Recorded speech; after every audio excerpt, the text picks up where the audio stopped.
mind saying again what the different choices were for this first one? Yeah, sure. So for profit, it was vanguards, cloaks, and savannah elves. Okay. And then Vexer had polar dwarves, forged, and breakers. I see. Okay, and so anyone who doesn't know how this tournament works is each player gets 3 random factions, and you know what your opponent's 3 random factions are, and then you pick a faction. You pick a faction out of that, not knowing what they're gonna pick, and then you just queue and get to see it. So we're thinking about what would you have chosen for each side? So you were saying something about forged? Yeah, Allies said that he thinks Forged. I mean, Cloaks is the worst matchup for Forge, so that's probably why Vexer didn't chose it. Like the worst possible matchup is Cloaks. Yeah, they're just good I at see. assassinating them, basically, I guess. Yeah. Also, snipers are probably really good. Just Yeah. shooting through everything. And then I would think that, like I said, I think Vexer might have picked breakers, expecting Savannah elves. Mm-mm. Why not just pick polar dwarves out of that? I feel like polar dwarves do fine against all 3 of those factions. Yeah, I don't know. Maybe Yeah. it's comfort. We'd have to ask him. Yeah. I guess breakers do fine. Yeah, but I guess with breakers, you're not really expecting profit to go vanguards. I guess breakers are fine against both cloaks and savannah elves. I don't know. Savannah elves still seems kind of scary though. Or maybe Vexer's just there to have fun. Imagine Roll that. the 3-sided dice. Roll 3-sided dice. Well, you wanna get started and watch this first one? Sure. All right. So it was. So Prophet chose cloaks. Vexer chose breakers. I guess if I was Prophet, what would I have chosen here? Yeah, I mean, cloaks and savannah elves are both pretty good. I feel like you I could. think it's just Yeah. preference. Yeah, and cloaks also maybe is better against forge. That's probably right. Mm-mm. Yeah, that's what he said. Allies was saying. Yeah. All right, I'm gonna hit play. 3, 2, 1. Here we go. Oh, should I do the thing that like Joe does, where we do like turn by turn and analyze it? Or should I just pause after every? Maybe I'll do that. I will manually hit the advance button so we can stop. And thank you guys for joining me. Short notice, by the way, to watch this. Vexer just messaged me that they finished and it was like, oh, we should watch this on stream. I'm excited. Is it just one game or a best out of 2 out of 3? So there's 3. Yeah, so 3 games. Okay. For all the playoffs at 3 games. Gotcha. Ooh, lucky hit. 2 out of 2. Yeah, this just seems like a fun matchup. It was just like both factions have very good range tools. Well, Cloaks has the assassination advantage, but Takula with mind control can be scary too. So this was actually a really cool matchup in first edition too. One of the was few. it? Well, I mean, it was one that was like in the lore. Folks were like like an offshoot of the Bender Empire. Yeah, they were like that's who they rebelled against. But they were both very annoying factions at the time. Or like the breakers are the benders are very annoying, and yeah. So Vexer is going for early damage on Vlox, which I think is probably the correct decision. Where if Vlox can just stick around at high HP, it's and do all his shenanigans. Not the best. Also, Prophet got a little bit. He got a nice opening hand with the Moto Boots. It's always nice to have a Moto Boots Machinist just chilling. Yeah. The only downside is he had 2 of them, but I see he held on to the second one. Yeah, I don't think you ever get rid of it as cloaks, just because it's so like even if you just use it for one attack, it's so useful. All right, I'm starting a prediction as well right now. So who you think is gonna win, Prophet or Vexer? Put all your channel points on the line. Let me see if this was in the league. Yeah, I feel like I remember this matchup, but I don't remember how to play it. So maybe I don't, though. Maybe that's also just not surprising. I don't know, like if both of these factions like just hang back and do nothing, like Who wins that? I genuinely don't know. I'm assuming break. That's hard. Yeah, I don't know. I feel like Cloaks probably want to kind of advance at some point, but if Cloaks play their cards right, they can play a very effective range game as well. Yeah, especially if they can get Admiral out. Yeah. Kind of forget that IP. Admiral's a card. Is Prophet gonna hold How it? could you forget? You had your whole month devoted. Right? Yeah, it's crazy. Yep, so Prophet held it. So Admiral's happening. Yep. No, I did play this matchup once, and I remember was able to play Admiral, and it felt very unfair with 6 attacks per turn, or sorry, 5 attacks per turn. Just Oh yeah, because Vox copies it too. Yeah. Yep. I mean, I guess 5-6 attacks per turn is not like unheard of, even without Admiral for Cloaks. True. With Maximus. Oof, yeah, early damage on Vox is gonna make it harder though. That's pretty nice. Yep. I think that's what I really like about this tournament. Like this, I love this format so much, but I like that like there's some factions like Breakers where they have a few matchups that are just genuinely so bad that you really don't ever want to take them to like a Plaid Hat tourney. But if you know that like your opponents don't have Deepwood Groaks as an option, then they're perfectly viable. And so it's a very it's a lot more fun. agreed. Yeah, out of the 3, I wonder if Vanguards is the worst for Breakers. Yeah, but I mean, I like that bluffing. Yeah, because Prophet's not going to pick Vanguards, or is he? No, Does he know? I'd be surprised if he's played Vanguards more than 5 times. It's not his style. Prophet also started later, right? Yeah, he started around like Skyscraper Avian's time, and that's when I first started seeing the name Prophet and be like, who is this guy and why am I losing to his birds? It's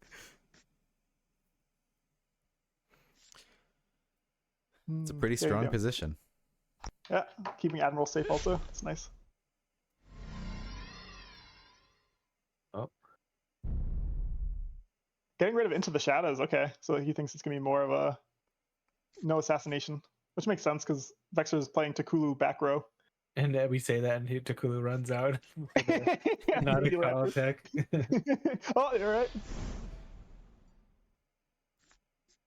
I think they're gonna. Oh wow! Blast forward. That's the stick turn. Play and blast. He's gonna go 6 out of 6. Oh no, he's not even trying. Yeah, well, I guess because we're pushing to this. Pushing Admiral to get killed by the Wind Archer. Yeah. Yeah. This is a big one. Oh. Got him. Hey. Got it. Would have liked that Out of Shadows now.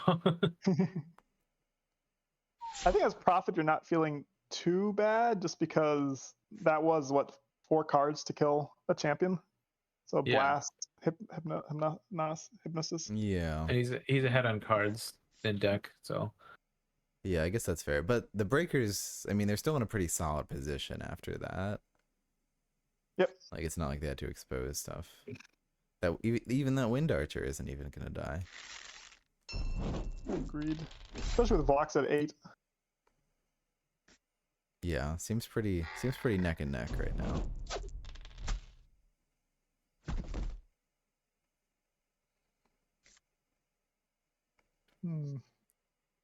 So you can summon a Wind Archer and snipe Vox again. with a blast or some ridiculousness. Yep.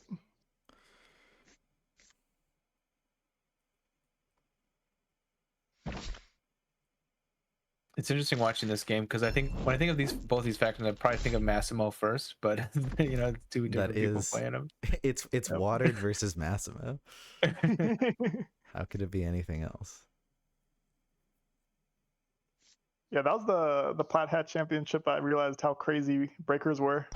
They kind of knew, but no one really plays Breakers really in public queue, so I had no clue to watch Massimo play. Well, at this point, there's so many factions that like a lot of the older ones just kind of get left behind sometimes, even if they're still pretty cool. Yeah. Mhm. Yeah, like this, you could sustain Summoner Wars with just 6 factions, like still Easily. be very cool. Although there'd be more whining about balance and people trying to get everything perfect, probably. Yeah, yeah, yeah. Like, why does the eater cost so much? Yeah, for real. We almost missed on that gate. That was pretty wild. Vox is pretty exposed there. It's funny. The aggressive Takulu plays. Vox can't cope. Yep. B tier faction facing an S tier faction. And these deceivers are way up there now. That's Yeah. gonna be annoying to deal with. I mean, using Oh. Takulu at all is sketchy. That's nice because there's just always the out of shadows possibility. Oh, but Prophet's only at 3 magic, so Yeah, so there's no dagger possibility. yeah, that changes things. Oh, sorry, my cats are invading. Uh-oh. They're distracting me. Look out. Oh, the out of Oh, shadows here comes is the happening. out of shadows. I'm curious how Wait, this is gonna work. Is blocks at 4? Yeah, no, Yeah. like this is rough. This is not it. So Machinist up. Oof. Gets it. I feel like maybe he was Oh, he not wasn't wanting wanting to kill that. Yeah. I mean, that might be Because now it's out wrong. of. Yeah. I mean, the odds of 3 ranged and 2 melee killing an adjacent deceiver are pretty low. So, Yeah. The rare situation. Oh, he's had the gate at least. yeah, I'm sure he accounted for it. This being the finals of a asynchronous tournament. Oh, look at Wow. these deceivers. Deceivers are Now the actually deceivers kind are of good. Yeah, I think they're honestly one of the best commons of the game. I would Like- agree. I mean, for a 1 cost, like what's more annoying than a deceiver aside from like a piece, you know? A deceiver and a piece in deck building. My Right? God. Yeah. Yeah, that was Prophet's deck build for. The thing is, deceiver and piece. Oh, never mind. That can only go in high elves, right? Because piece is a divine, or is it? Yeah, I think so.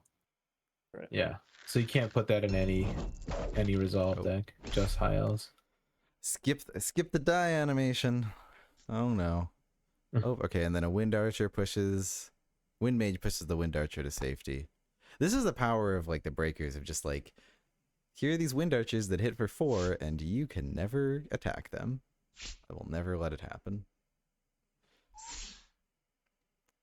God, Vexer's just been sitting there with Takulu just being like, I dare you to attack her. You will not. You will do no such thing. This is also crazy because we know that both out of shadows are down. So this is so far looking very breakers favored. Takua at 13.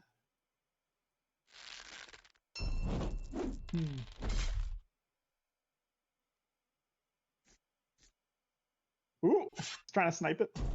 Nice play. Gets it. There you go. I mean, that's a 2-cost unit. It's always good. But he's basically sacrificing his own 2-cost unit to do that. Yeah. Like I don't imagine a world where that machinist lives another turn. I don't And now either. he's But got mind witches to copy it. have you heard of all range dice? Ooh, the mind witches are rough. Yeah, I feel like breakers. A lot of like what. There's just like some really sleazy mind witch tech in some of their S tier matchups. Like against like Savannah elves, you can copy border archers, and like there's just like it turns out when your opponent's commons are really good, mind witches are really good. Yeah, and the Hey, same is said for Prophet. deck building because they can copy like Hellforged Axe and stuff. But we don't need to talk about deck building too much. But yeah, like the mind witches just get better the better your opponent's cards are. Aside from like seers, they can't copy seers in any meaningful way. Oh my But goodness. Was that 6 range dice on that Machinist? Did I miss that? no, It- the first 3 went to the archer, to the the first 2 were sniper, theatre. and killed Okay, that. but we Yeah. have another He's 2. probably gonna push this towards Takulu. Oh my goodness, because Prophet said in chat, you'd be surprised too. So yep, that Machinist did not die. That was yeah, I mean, he did that kill was 7 2 dice. gunners though. That was funny, but it's fine. It's fine for him, I think. It's worse For things. Vexer. Yeah.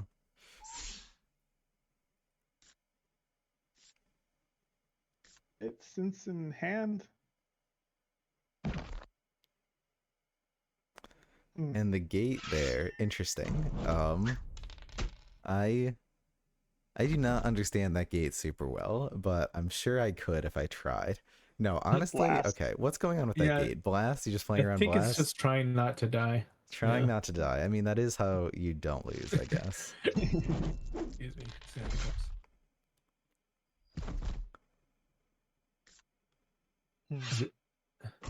Yeah. I don't normally think too much about the hit rates, but overall these range dice have been hitting pretty well this game, I think. Yeah, last it's not like that Machinist had any problems. Well, aside from that one, but yeah. most turns it seems like they're getting those 2 out of 3s that they need. Yeah. No, yeah. it's a great point. I think when you play breakers, you know there's gonna be that 1 or 2 turns which are just gonna make you rage because none of it's just not gonna hit. Not be the range dice. Will the Machinist die this time? It did. Goodbye. See you later. So Vox is sitting in the corner struggling, but econ-wise, both players are still in it. It's really anyone's game. And if anything, Prophet sitting on like dagger and then 4 magic and 8 cards in hand, I don't know. That maybe it's a bit superior. Unless Sinsen goes down and Vexer summons another champ. It's an interesting mind game here because we know that Prophet doesn't have another Into the Shadows, but Vexer has no clue. So that's the reason why Takulu is so far back. I didn't even notice. What turn did Prophet discard it? Pretty early on. I gotcha.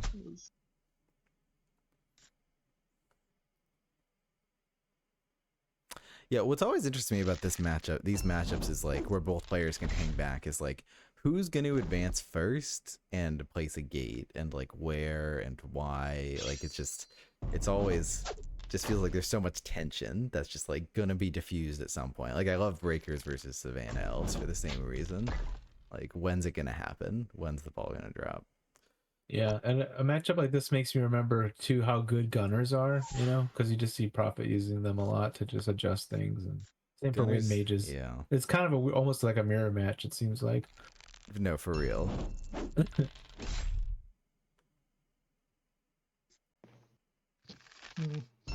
Ooh, this is important. Oh, gets it. Wow. Okay, that will turn the econ back in his favor. Now you can summon Gwalark. Hell yeah. Maybe that's why the gate is down there next to Vlox to protect against Gwalark.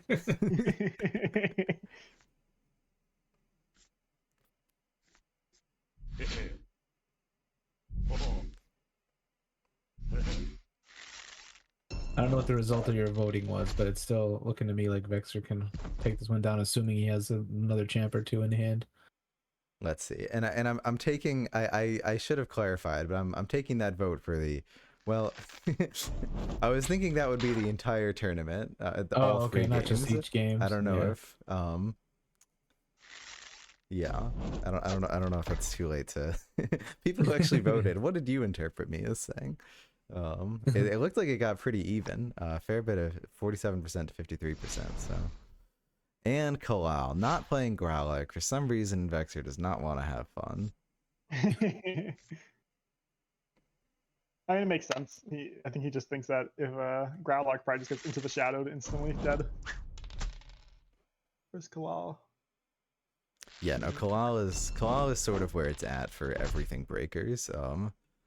Fuzzy said, like, at the start of the summer that she feels like Kalal's even becoming a must-play champ for Breakers, which is just like the sort of evolution of meta that is just so fascinating. Because, like, back in my day, people trashed on Kalal willy-nilly, and now she's hot stuff. It's interesting. Vexer just attacked his own gate. I wonder if he's expecting this to go really long. Yeah, that's such a. I was gonna say that's such a Vexer play. Just like You got a spare attack. Might as well. It like at first looks like the kind of moves the AI used to make when you're like, what is it doing? The Vexer AI broke for a second there. But now he must have a reason for it. I'm guessing it's for like the ultra long game. I remember seeing games between like him and Sip where they would start doing that too. Yeah, it happens. I always love that dynamic of just like the ultra keep away, attack your own stuff. Wow, Oh. that was kind of impressive. Can we continue to miss on this deceiver? So how many turns did that deceiver? Is that the same deceiver from like way back that was in front of the gate? I don't know. I don't think so. Okay. I don't think so. I think it's been more deceivers.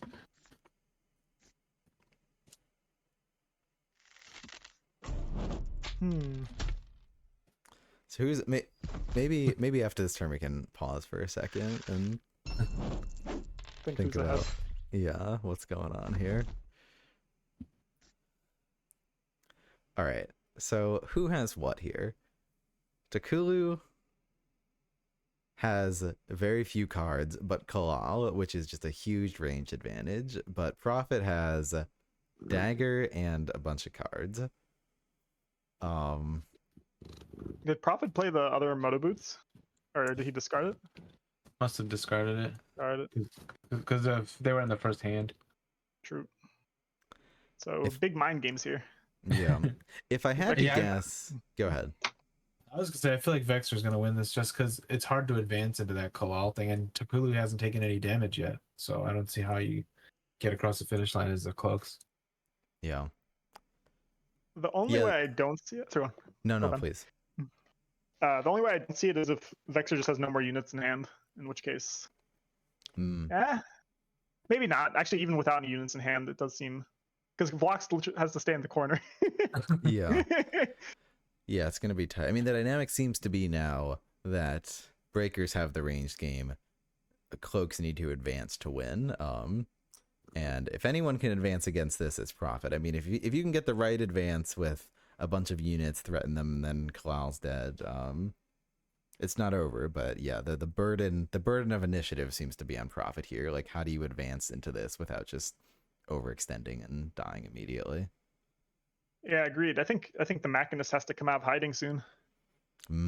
Yeah, probably. Well, let's see. Mm-hmm. Let's see if this is the swing turn, or if Prophet will bide his time a little bit longer. Okay, so moving up, nothing crazy there. Not exposing Dagger yet.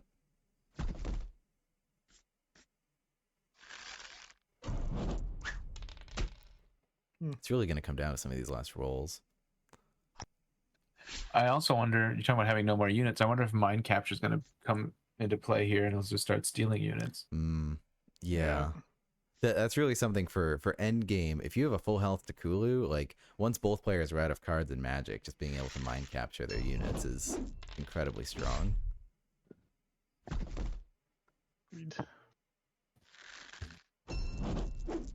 Are we gonna see it? Ooh, and the Heartbreakers strike again. Attacking you. This is such a Vexer. Attacking, punching your own gate out of rage. That makes you wonder what his last two cards are, that he's not worried about his gate going down. Yeah, it's like I feel like there's gotta at least be only one unit in that hand that's like a one cost common. Nothing he needs. But then again, I really doubt Prophet would like try to invest a bunch of resources to kill that gate. I think that'd be a losing play. Yep. In the dagger comes. It's 3, and then what? Swap with the bandit to stay safe? Was there a world where like blocks came in there or something? Who knows? Nice switcheroo.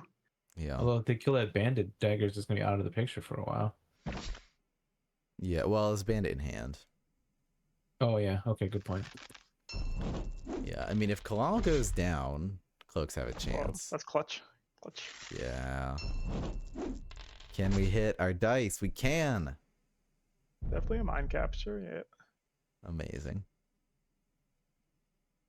Oh, interesting. So you could have done 3 attack on that gunner, but instead we just had Kalal push the wind archer to safety. That was interesting. Yeah, agreed. Yeah, I probably would have just seen red and tried to kill the gunner, but I guess that's like only a 30% shot, whereas saving your wind archer is probably more important at this stage of the game. 70% shot. 70, 75. Yeah, I'm saying it was a 30% chance of missing. failing. Yeah. Makes sense. Makes sense. Yeah, yeah. Otherwise, your archer gets sniped. That makes sense. Indeed.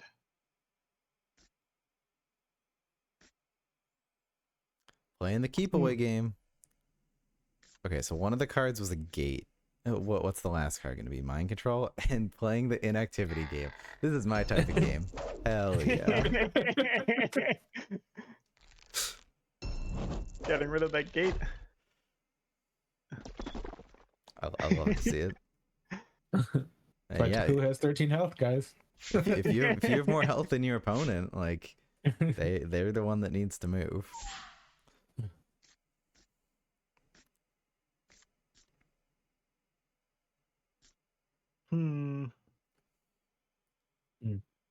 What's Vexer's last card?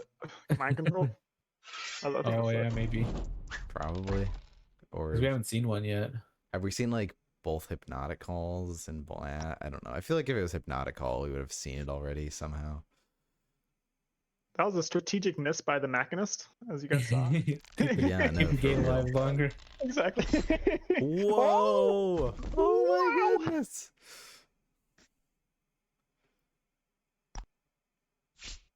So it turns out breakers are good if you can hit 4 out of 4 range dice all the time.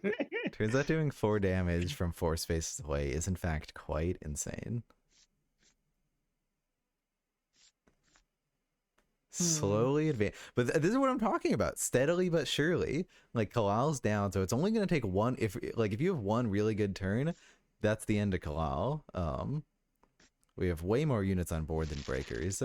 I'm getting vibes like Vexer does not have another unit in hand. Yep. This could be interesting. Huh. Oh. I was like, oh, he's gonna shoot a dagger. Oh no, he's just gonna move the archer to protect. So Vexer's probably convinced the last cards into the shadows. Oh, that could be playing around out of shadows. Mm-mm.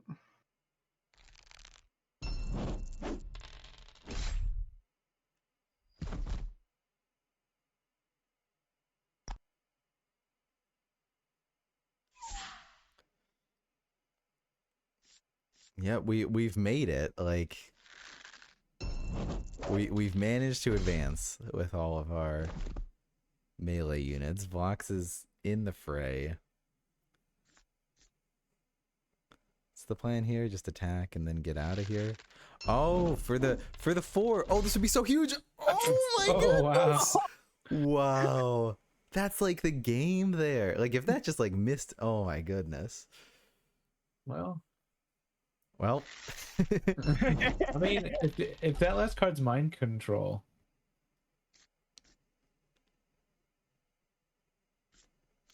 that's wild. Yeah, push up mind control. That was insane. I mean, it's still. if you keep stealing stuff, and if the gunner hits a 3 out of 3. Yep. Is it really still going to be tight even after that? This is so interesting. Yeah, I mean, you can really force Takuli to advance, though, at that point, with this Machinist parked there. What were you going to say? Oh no, I wasn't going to say anything. Just interesting position. Yeah. I'm not sure why, or I guess kind of makes sense. Vexer put Takulu there, unless he has another unit, maybe. I don't know. Yeah, what if it's Guldoon with no cover? I think Vexer would have gotten the could be good. magic over the mind Yeah, that's control, true. though. So I really think it's or over the mind capture. Yeah, I really think the last card's nothing. There Nope, it mind is. control, There it yeah. is. There was mind control. Hey, I mean that's good. That's that Machinist dead maybe. Yep. All right. Wow, that's huge. This game is crazy. Oh my goodness. It's coming it's just down to the Oh, wire. Wow. It's a huge miss.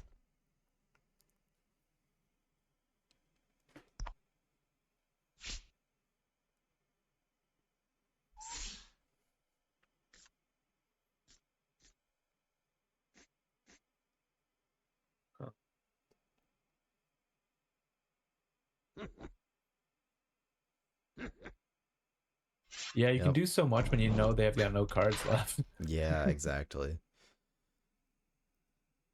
it still is a tiny bit scary. Like Prophet still has to play this well because you have a 1 health Machinist and a 2 health Machinist and a Bandit. Yeah. I guess just because of mind capture, you're thinking. Wait, he didn't kill the. Okay, interesting. Oh, I Didn't guess he doesn't want to technically get hit next turn. That makes sense. That makes sense. That makes complete sense. Great play by wants Vexer. wants to have the initiative. Yep, yep. Just going for it. Oh, are we gonna get a touchdown? Is that what's happening? No, we're not, because we're not a I think bandit they'll swap. right now. Wait, what's the plan? I don't know how cloaks works. Oh You my just goodness, swap the that's just the dagger plan. for. Yeah, You swap, have just. but no, this is a He was a machinist. machinist, yeah. It's a machinist. You can't swap Vox. Oh, it's a Machinist. Okay, But he it's fine. can, but he's just knowing Oh, he it can't is. die this turn. It's I impossible see. to get 4 I hits. see. So he's just Yeah. gonna get out of there next turn. Yeah, that's clever. That's clever. And if you move Vox up as dagger, you can get 3 hits this turn and win. All right, what do you think? Do you think Prophet's gonna go for 8 dice or just like retreat? I'm guessing retreat. I think it's gonna go Vox swaps with Bandit, swaps with dagger, and get those 3 hits. Yeah, that's probably it. Yep. Yep, yep.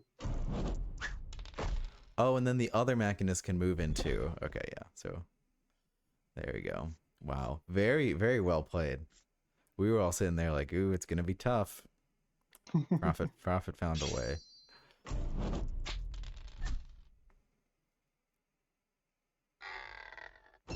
GG's. That was an interesting game. GG's. Prophet said this game hurt my brain. You chose cloaks. Cloaks hurt my brain like nothing else. GG's. All right, GG. let's see game 2. Cheras, do you have the Let me tell you the factions icons for us? Yeah. Hit me with it.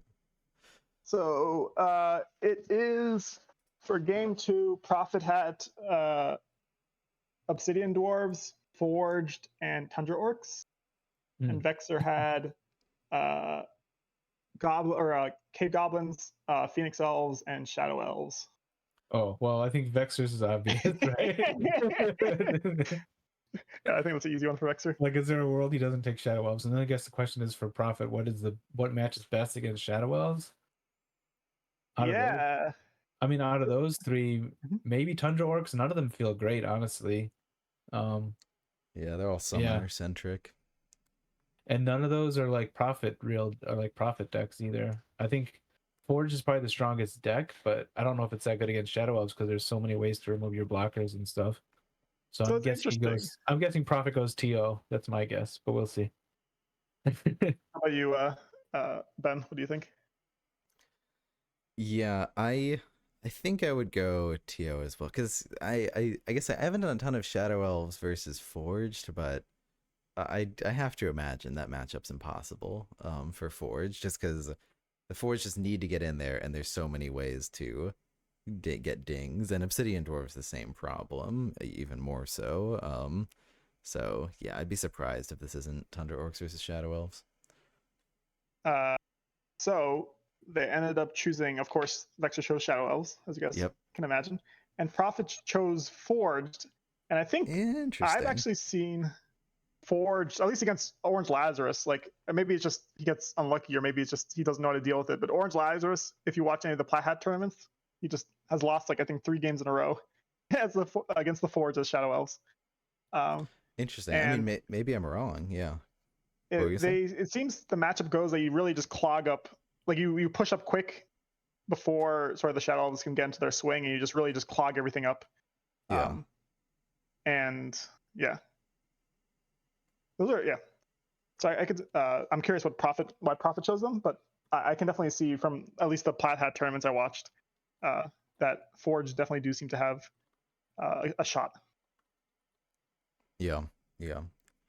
For sure. And people in chat, were you thinking that I meant should the channel point reward be for after all of these games, or should we do it game by game? I was thinking that the single bet that we did will be for all 3 games, but I realized I didn't clarify that. So if people thought I meant differently, so I guess there's there's an issue here. Private says 100% chose them because of that match. Sorry, because of the OL versus there's like 2 games OL lost against Forge, I think. Yeah, as Shadow Elves. Interesting. Interesting. Nestle says all 3 games. Okay, well let me pull this up on stream real quick. You guys can keep chatting if you want. Just need a second.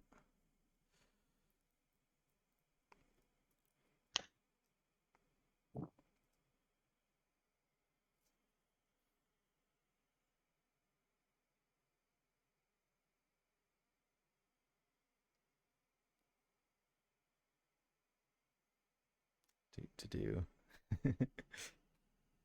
For real though, I did think it was just this game, so take my points. All right. All right. We've got 2 votes for just this game, with someone even betting against themselves. Let me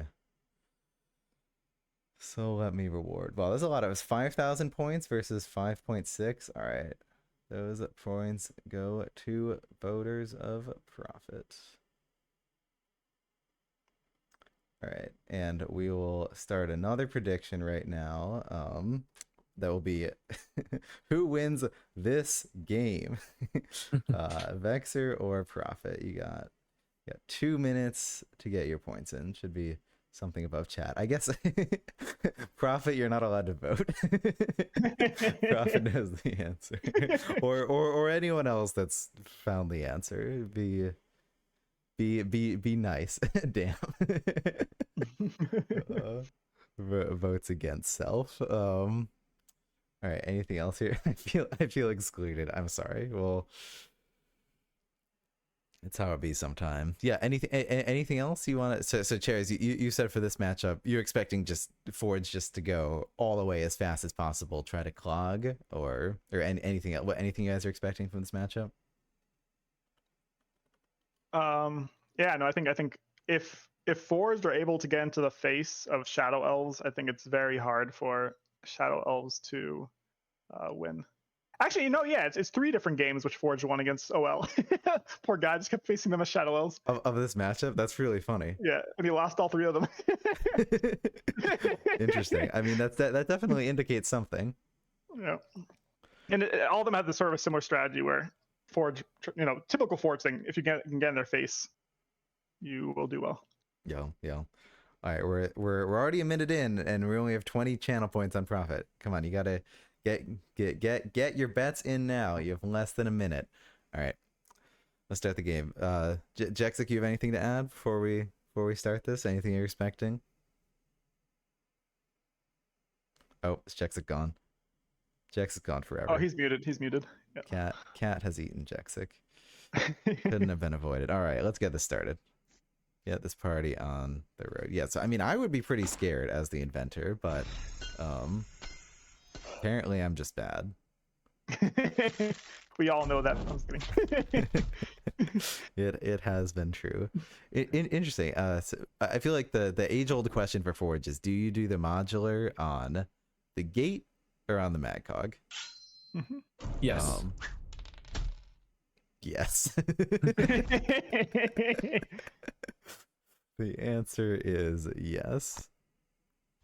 I guess it always comes down to, can you snipe the Mad Cog or not?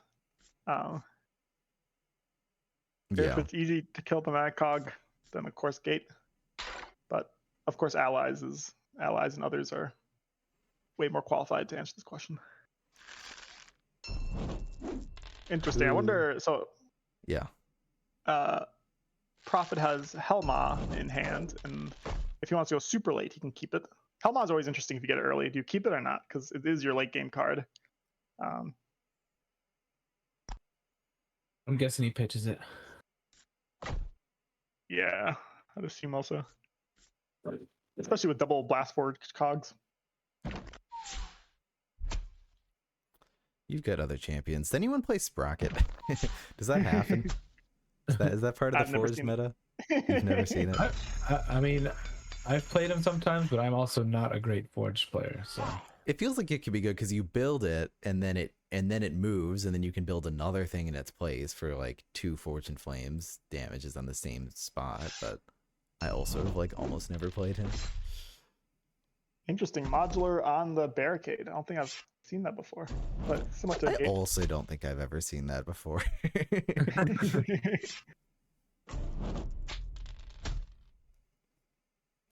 I mean, it's kind of like a gate, right? So, but hopefully Yeah. it doesn't get.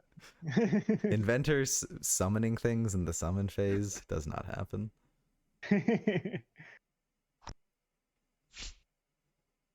Using the Mad Cock to advance the gate. Nice. I like Mad it. Cock's so good. Yeah, it seems like, I mean, Vexer's no stranger to Shadow Elves matchups where you just gotta stop them from overwhelming you. Or just Shadow Elves matchups in general where you have to be a bit more aggressive than ideally you would like.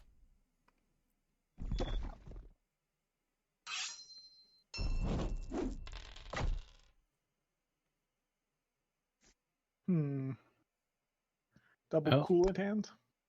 yeah. I almost wonder if you don't move the Seeker there.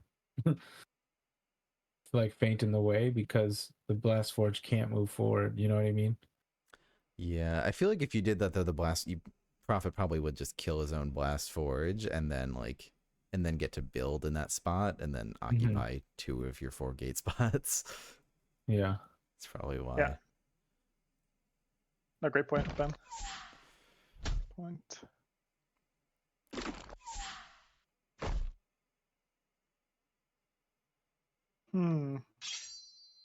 Oh, sorry. I skipped the die roll. It was a 3 for 3. That's crazy. It's insane. Wow. Ember Cogs. Goodness. Oh, the Mag Cog and the modular upgrade like shenanigans is a puzzle I am yet to master. It's like very powerful positions if you get it right. Yeah, I'm just laughing because I'm thinking of deck build again because it's pretty crazy there too. With blocks can copy With that blocks. and do I that. keep hearing about Oh my that. God. I keep hearing about that. Oh I feel like I gotta try that deck. Prophet was the first one to like start messing Talk around about with that, that. yeah. Yeah. Although Block. King Zora has been playing a similar deck to that too. Yeah, yeah. Blocks copying a mag cog that also has moto boots and reconfigure. It does in fact sound pretty insane. The barricade goes down, and the inventor is at full health. I feel like that is this that's the most important thing here. Prophet, I love it. Block's cog is crazy. Seems like it. Hey, Prophet has a sprocket in hand. You know what's gonna come. If only, if we had one more magic, like, maybe. Wow, this seems like really tough to deal with. Yeah. I am quite impressed right now.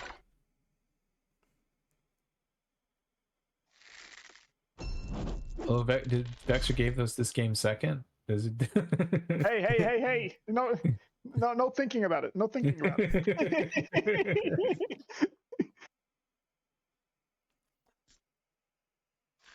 And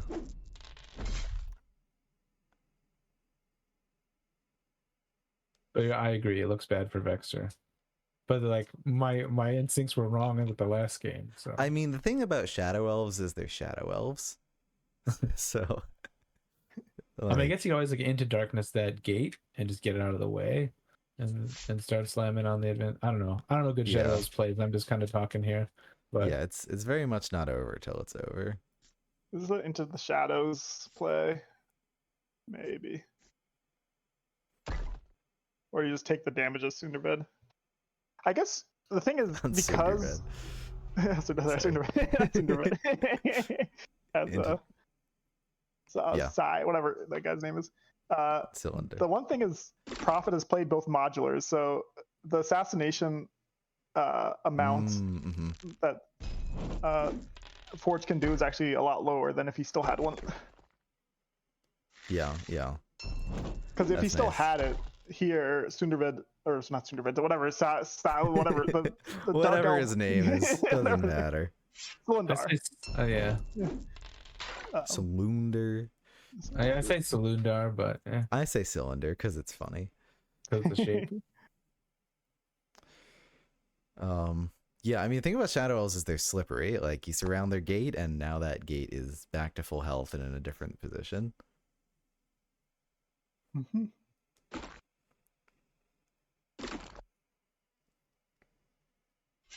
Open for a 3 out of 3 here, I guess.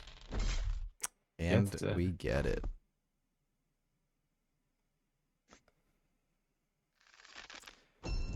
Yeah, I mean, we do have a fair bit of, like, stranded units. Like, that Ember Cog sitting in the back, that Blast Forge Cog that's never going to move again. Oh, I eat my words promptly.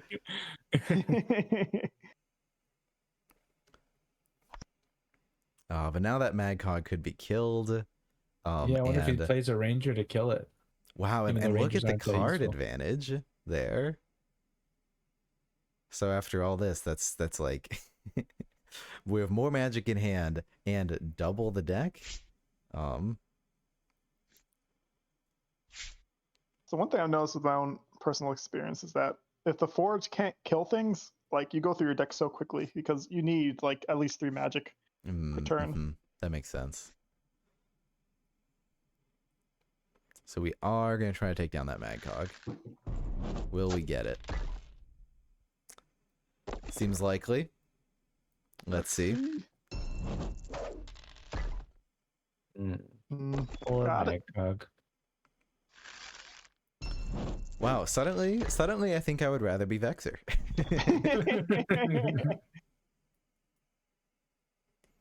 Yeah, especially with both modulars down.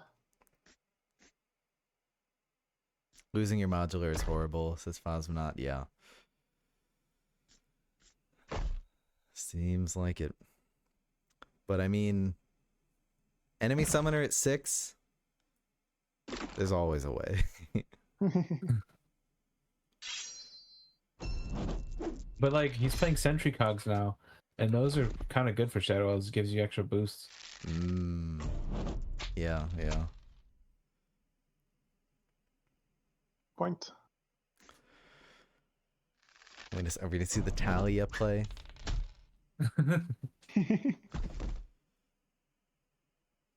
There's no get damage gates though. Damn.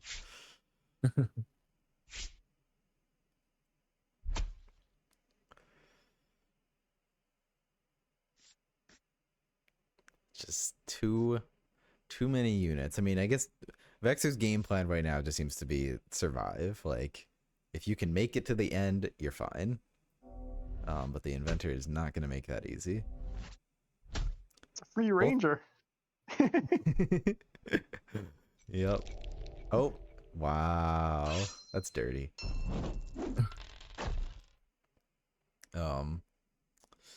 Both those sentry cogs on the left too sort of stop the inventor from threatening that side ever. Yeah, So I think that's kinda, why.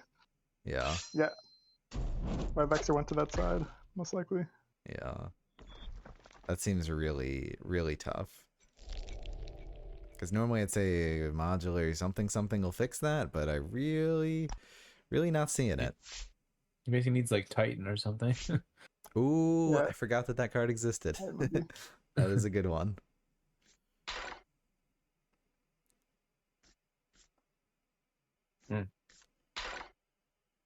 This poor Emperor Cog just slowly dying.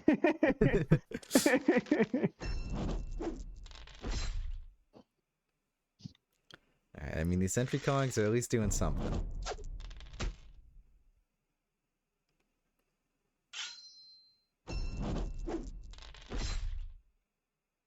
Alright, got the kill. That's pretty nice, but yeah, there's just no way you can contest this econ game. You gotta make a play, and you gotta make it soon. Seems like. Drew Titan, but he doesn't have the magic for him yet. Yeah. I mean, You think? yeah. I was gonna say, do you think Vexer's gonna start attacking his gate? In this game, I'm gonna go with no. Well, I mean, I guess you're Shadow Elf, so maybe.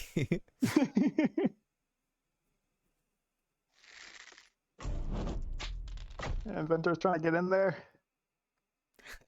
just taking the scenic route around these sentry cogs. Yep. Is it time for the inventor to take a bajillion dice to the face? Nope, not today. So I guess Cylinder's been using his boosts as fast as he's been getting them. Yep.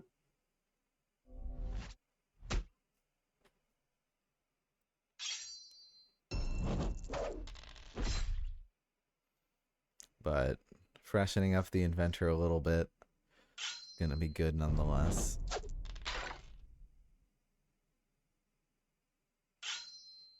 Yeah, so now as soon as the inventor is on this side, Vexer's like, all right, I'll just mosey on over to the other side.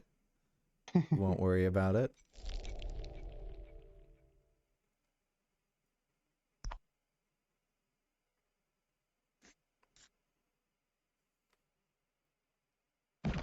Because like with what the Shadow Elves have been doing, with the inventor at full health, I feel like I've sort of forgotten just how lethal the Shadow Elves can be. Like, Summoner at 7 health could be dead next turn. Yeah, if he's got glint or anything. Yeah, it's all it takes. Oh, he has no boost, so he can't pop his own guy back. Yeah, but a tome. Oh, and the knight, and then the sentry cog. He'll have the 2 boosts and the tome. Yeah, yeah. Let's see what we're getting. Oh, Seeker. I mean, maybe we have a glinting in hand. I mean, or we're just. It seems like just Vexer doesn't mind just grabbing a Seeker with a tome, just because Seekers are insane in the path to econ victory. Yep.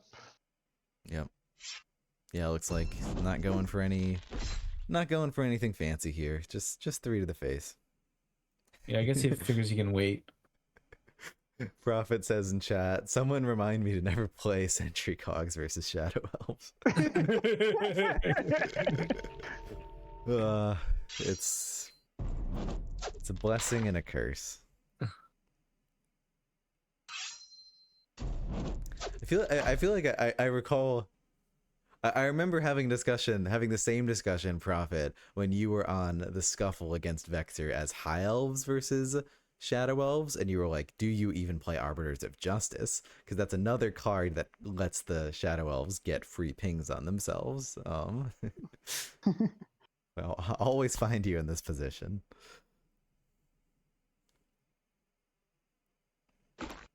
Yeah, well, the good thing is Justice Prophet can move. Sorry, go ahead.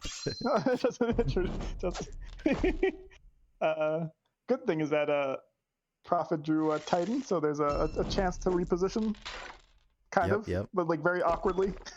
Titan is like Mad Cog plus Remodular is so much better than Titan. I think I understand why. I think people were very high on Titan early on, but then as things got further, I think they realized it's good, but it's not anything. It's not like a must play. Let's say it that way. Yeah. Interesting. I mean, that makes sense. Or it's like Titan does something very good, but if you're very good at the Forge, that you can do that already for cheaper, but it's more difficult.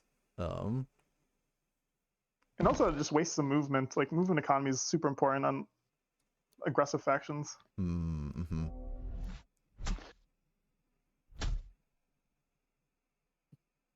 Oh, Sentry Cogs.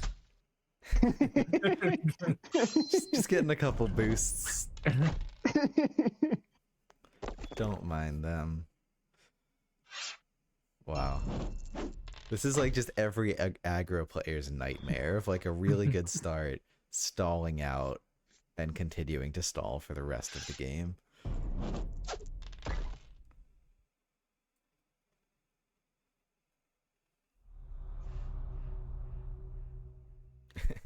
That's funny. Cylinder is just not protected at all. Like there is nothing to fear. I guess at one magic. Yeah. One magic and the inventor stuck in the corner. Yeah. I wonder if every single mag cog has been played and Vexer knows that.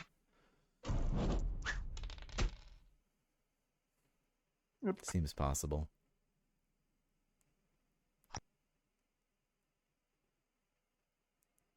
How often do you guys both use the SW zone, like checking all the cards which have been played? Because I know you, Ben, sometimes will manually check it, but it's easier just to play copy and paste the element into SW zone. I've never done it. Oh, really? Huh. Yeah, but I think it's because I don't know. It's for me that's probably why I don't do really well in like the high levels of the league and where that kind of knowledge is important. Mm-hmm. But I tend not to. It's just like a bridge I don't want to cross, if that makes any sense. You know, No, that makes sense. I just kind of like to just play the game and use my best ability to remember what was going on, which is why I like the shorter games for sure, like or the 45-minute queue when I would do it. But you play it like the board game, basically. Yeah. Mm-hmm. I mean, though I will check data. I will check like chance to win sometimes with the dice. Like the dice calculator is about the only thing I really use when it comes to like tools. Because like it matters, but sometimes I'll check it after. I was like, what was my chance of actually winning there? Oh, it was only 47%. Maybe I shouldn't have done that, you know. But yeah. I also I'll do Command F. I've used the tool, but usually just like after a game to look at something interesting, not in the middle. Because I'm always skeptical. I'm like, okay, wait, but like if it's like sand scavengers reclaiming things, like is it factoring in that? I'm sure it is and whatnot. I'm just not used to it. That does sound like if you're playing a game and you really want to win and try hard. The tool on Summon Warzone, to see all the cards that have been played does sound handy.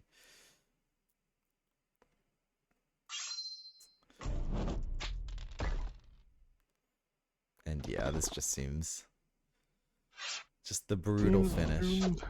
Yeah. Maybe I'm just gonna I'm just gonna hit the play button.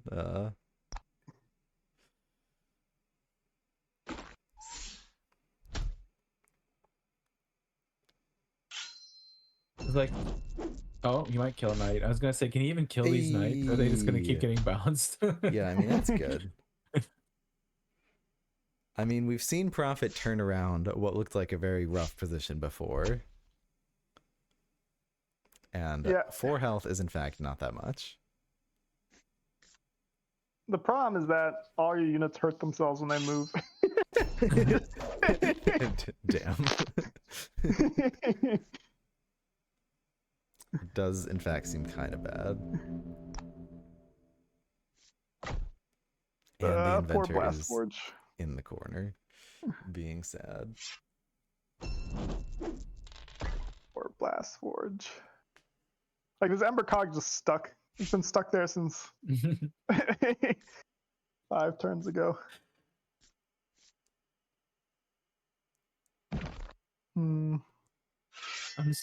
Yeah. Oh, attacks his own unit.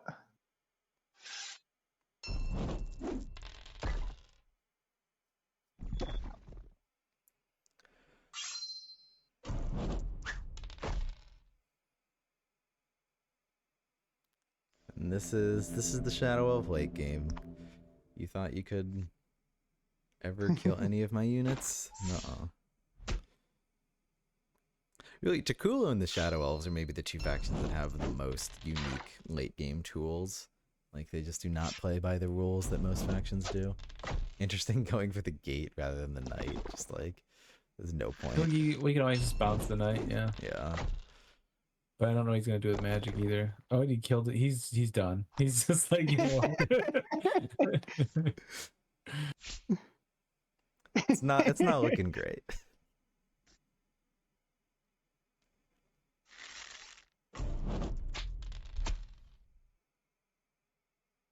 A 2 for 2.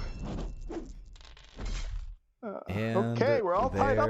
there it is. That's 1-1. Let me pay out. Vexer won that game. It was 30 channel points versus 40. Wow. Last time it was like 5k versus 5k. People got gun Everyone's shy. broke now. All right. All right, so that was 2 games out of the 3. So this last one determines the winner in like the entire thing, the whole tournament. Yep. All right. You want to pull Should I read them out? up the factions again? That'd be awesome. Yeah, so Prophet has Wayfarers, Fallen Kingdom, and Shadow Elves. And Vexer has High Elves, Mountain Vargath, and Fungal Dwarves. Interesting set. Yeah, I mean, again, I like Wayfarers a lot. I don't know if I've really seen Prophet play them a lot, or Fallen King, or any of these really. So I would guess maybe Shadow Elves for him, and then High Elves. But I don't know. Hold on. So thinking about that, I like to think about like player by player. What would I choose there? So if I'm Prophet, Shadow Elves, I think Shadow Elves are good against Fungal Dwarves, and I think good against Mountain Vargath. Like, sounds a bit scary to be Vargath, though maybe. I mean, I was wrong about them being good against Forge, so who knows? I've seen High Elves before, and I know that Vexer does like I've seen these two play Shadow Elves versus High Elves, where Vexer was Shadow Elves versus Prophet's High Elves. And it's Shadow Elves are a little bit uncomfortable because they can't just sit back; they kind of need to advance. So I wouldn't be surprised if we don't see the Shadow Elves pick just because of the High Elves matchup. But then again, sorry, I'm just blabbing. If you pick Wayfarers, you're hard counted by Fungal Dwarves, so that's not great. If you pick Fallen Kingdom, I get like High Elves and Mountain Vargath. I'm probably not the best matchups for Fallen Kingdom. What do you guys think? Yeah, no, I think Fallen Kingdom is probably even to losing against all those, besides maybe Fungal Dwarves, where I think people think that Fallen Kingdoms has a slight advantage. But who wants to play? Who wants to play Fallen Kingdoms versus Fungal Dwarves? That sounds miserable. Not me. Yeah, like you said, Jexic, I've never. I don't think I've a very limited experience with Prophet playing these, or seeing Prophet play these 2 factions. So, yeah, I already know who's chose. So I'm not gonna say who he chose. I gotcha. Yeah, so I'd maybe think Shadow Elves there, and then if I was Vexer, Fungal Dwarves have a really tough time against Shadow Elves. Though I think Vexer, I mean, I know that Vexer thinks Fungal Dwarves are better than most people do, so that's still in the cards. Mountain Vargath seem like. Well, what's the Mountain Vargath Shadow Elves matchup like? Am I crazy for thinking that's like only slightly Shadow Elves favored? What do you guys think? I would think so. I mean, I've mostly played the Mountain Vargath side of things, and I would think it's close to even, if not, like you said, slightly Shadow Elves favored.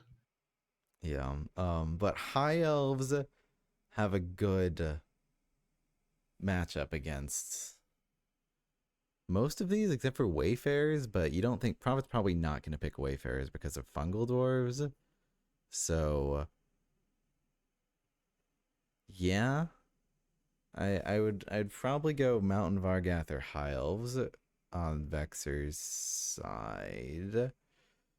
Maybe High Elves because I think that's more comfortable against Shadow Elves. I think I'll lock that in. But I know both these people enjoy the Vargath, so I don't know. And yeah, I guess I really am thinking we're going Shadow Elves for Prophet. Jexic, did you have anything to add, or should we hear it out? Jexic's petting his cat once again. All right, what's the matchup? What is it? So it's the reverse for normal. It's Prophet Shadow Elves versus Vexer High Elves. So Wow, okay, I usually you called it. associate them with the other one. I But get $1 million. It's tough though, Wait, because like what's interesting about like that, like I don't know, I've thought a lot about like that way of thinking of like, okay, like, so what like I shouldn't play this, like I shouldn't play like, oh, maybe I shouldn't play Wayfarers because my opponent is going to play Fungal Dwarves. But then it's like, okay, well, my opponent isn't going to play Fungal Dwarves because I could play Shadow Elves. So maybe I could actually play Wayfarers, because I honestly maybe would rather be Wayfarers against High Elves than Shadow Elves. So mhm. there's a lot, I really love this format and the mind games that goes in the faction selection. Oh, agreed. I completely agree with you. I think Wayfarers would have been a good pick also, because but I guess the problem is that like which if I had to think which of these factions Vexer has played the most of, I would think Fungal Dwarves just based off what I've seen him play. Yeah, So I guess yeah. that's the downside.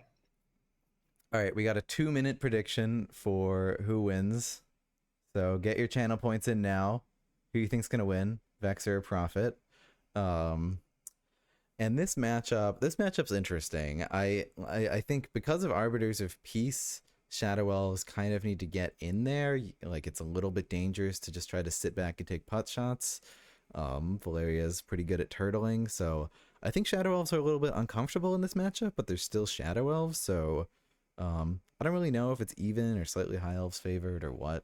You guys, what do you guys think about this matchup? Yeah, I think it's so the elves matchups are always very interesting, like Savannah Elves versus Shadow Elves. That might be the one matchup which is Savannah Elves, pretty Savannah Elves favored in general. Um, but then High Elves versus Shadow Elves. I agree. I think you do have to push up as Shadow Elves just because I think you probably don't have the best range game. I've noticed this is. I'm trying to think.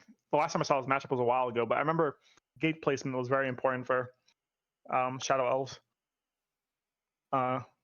Yeah, yeah. I'm trying to find the league. I think this was a league matchup, so I'm trying to find it, see what it ended up being. Though I think it was probably pretty close to the release of High Elves, so it might not be the most accurate. Yeah, but both these factions are pretty tough. Are debatably the toughest factions to play, and pitted against each other. So, Yep. yep. Oh, and we got the Shadow Elves avatar versus the High Elves avatar.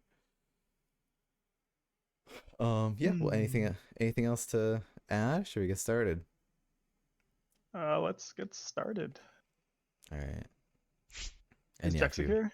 I find would the start with statistic, Jexic. Jexic. He's muted. It's all good. He's gone forever. It's fine. He'll come back. Oh, And here say it is. Okay, and I say found yes it. again. It Yeah. was Shadow Elves favored. 56% Shadow Elves. Interesting. But it was pretty. I'm not sure. It might be an outlier case, to be honest. Div 1104, and that makes no sense because it should be. I think that might have been a season where some people dropped out early. Yeah. All right, and sorry to not be talking. Let's just go back to the start of this turn. So we had there, we missed the Ranger 2-on-2, so missed 1 damage there, and then so the start of this turn for Prophet, we summon, or for Vexer. Sorry, I see High Elves and I'm like, oh, it's Prophet playing them. We summon the Priest. We do not heal the Justice because we want the Justice to die on our own turn, not only to deny the magic, but also so there's no easy way for Cylinder to get pings by the self-damaging Atone.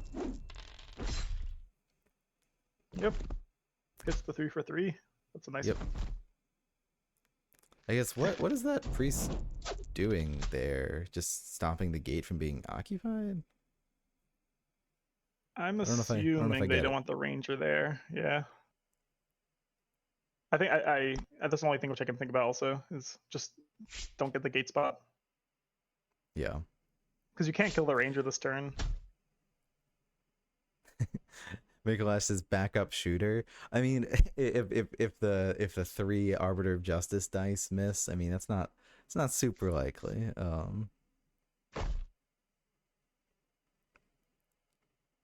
This is nice though, because now we have Ranger into Mage. You really prioritize double attacking these Arbiters of Peace whenever you can. That sucks. Yeah. Nothing feels worse than whiffing on an Arbiter of Peace, but maybe we have another shot. Oh, Oh! my goodness. Arbiters of Peace are the most frustrating card that has ever been printed. Second to only Vesna Verana. All right. Discarded. Oh, what were those discards? I'm actually curious. I discarded Lucian and a Ranger. Both of those things make sense. No. That was a Shadow Pulse that we just discarded? Yes, discard the Shadow Pulse. Holding on to Lucian? Yeah, it looks like. Interesting. I could see the. Sorry? Oh, no worries. Lucian might be actually pretty good in this matchup. You can just blow things up. And it also helps with range game a little bit, I guess. Yeah. Direct damage against High Elves is good because Arbiters of Peace are really annoying. Yep. So Solendar, you can play more aggressive next few turns with Ooh. All right. I mean, I can't be so mad about that Arbiter of Peace whiff now. after that.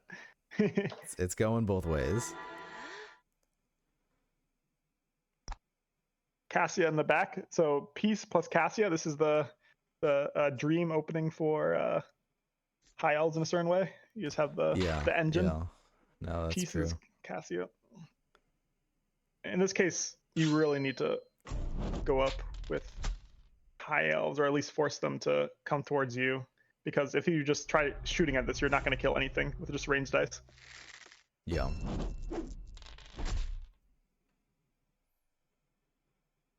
There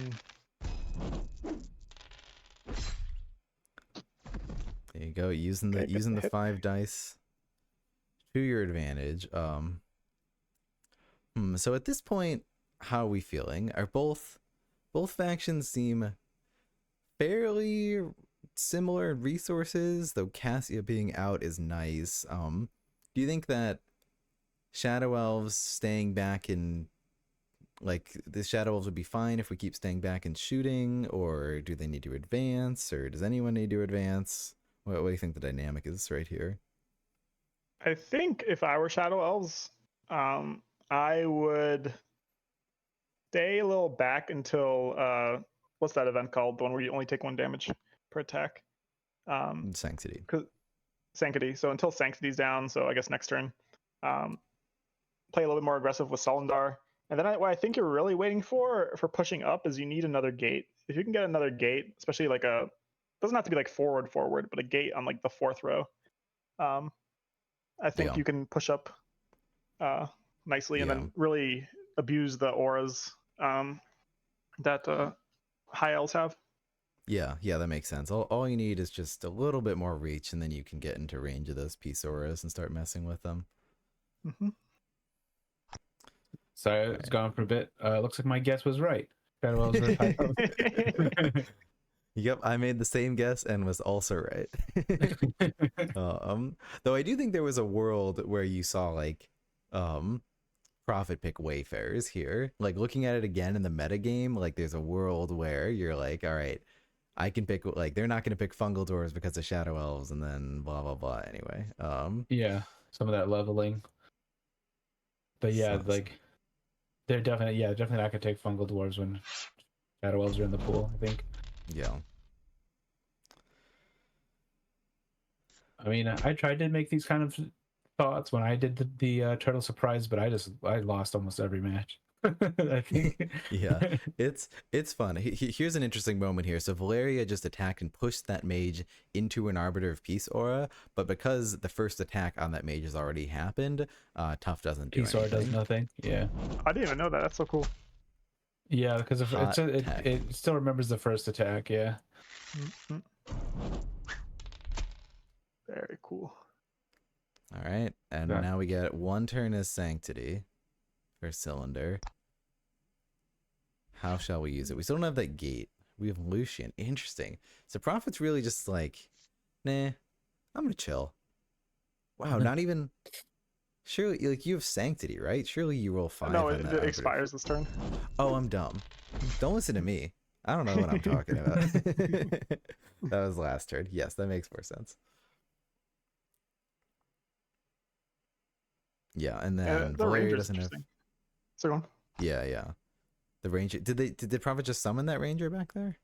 No. It's been there for a while. It's I been see. a couple turns. Yeah. But I guess it makes sense. There's no real way to Yeah. use it currently. You don't want to feed it.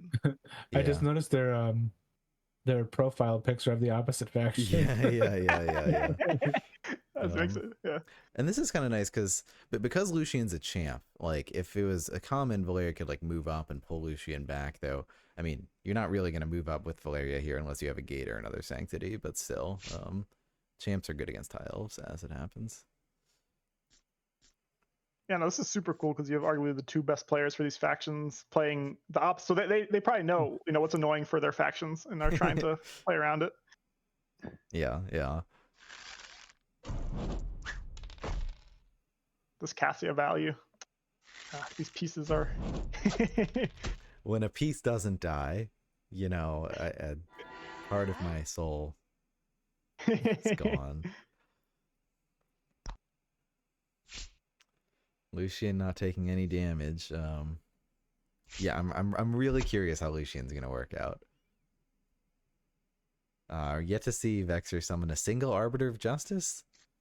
Kind of tracks. Oh wow. Okay. Was not expecting this. It's time. Go mode activated. Trying to push up. Damn. L. At least we can kill 1 whole Arbiter of Peace this turn. Oh boy. What a pleasure. Damn. So if we had gotten that kill, then Lucian could have tried to kill a second Arbiter of Peace. 2 Arbiters of Peace in 1 turn were on the table. And so yeah, so Prophet's gotten the gates, but is comfortable is sitting back. Thinking he can make it work without a forward gate. Oh my goodness. I'm getting anxiety just looking at this high elf setup. Oh, and there goes that knight. Goodbye.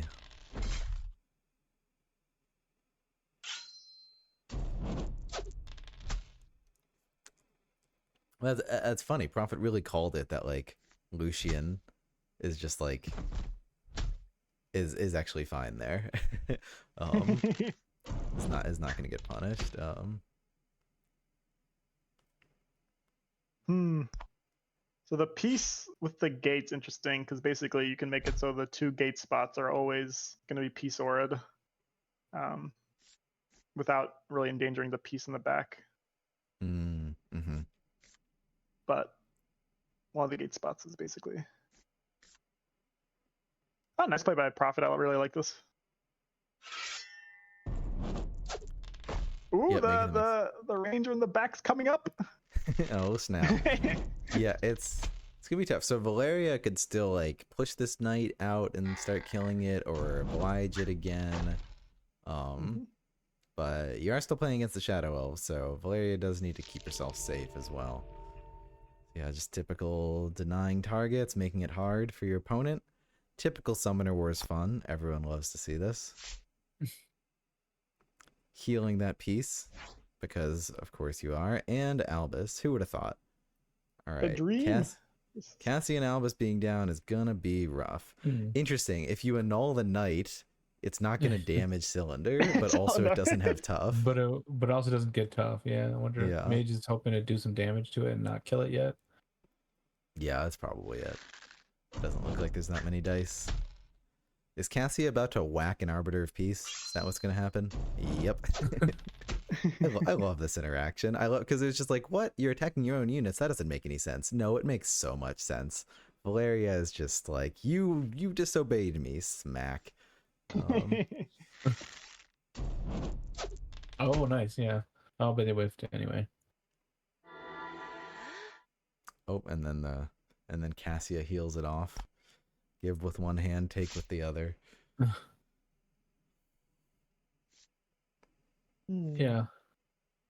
By deck building symbols, like which ones are opposites, the high elves are actually the opposite of the wayfarers on their two symbols.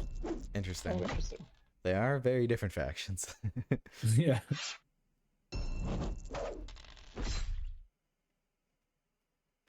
Ooh. Oh my goodness. It's just the typical like high elves just struggling to kill anything. Is really why I'm a lot more comfortable just pushing against the high elves, because it's so painful just doing like 1 or 2 damage a turn against them. Ooh, Liberty. This could be explosive. Could be interesting. Annulling the knight yet again, attacking your own gate, missing. Wow, that's There's really been a lot of something. whiffs this game on both sides. Well, and also like peace makes it feel like there's more whiffs happening than there really are. Fruit. Liberty was basically used to kill your own gate.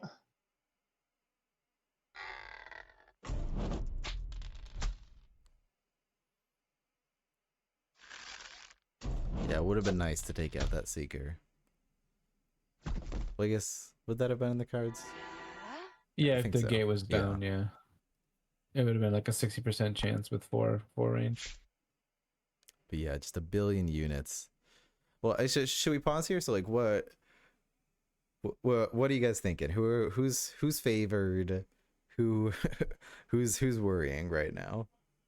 Well, I mean, Vexer's slightly behind on deck, but he's ahead on board, and like it's tough to crack into that. Yeah. And is still got 10 health, so he's not really in danger of being assassinated. So I'm leaning Vexer now, but it's probably kind of close. That's my thought. Yeah, I think high elves have, everything they want in terms of, they have the Albus, they have the Casla in the back, Yeah. healing everything up.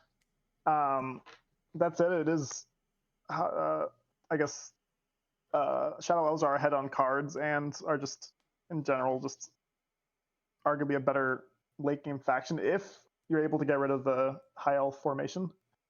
Yeah. I still think it's pretty 50-50, especially with Lurkern probably gonna have like 4 or 5 boosts and gonna push up. Yeah.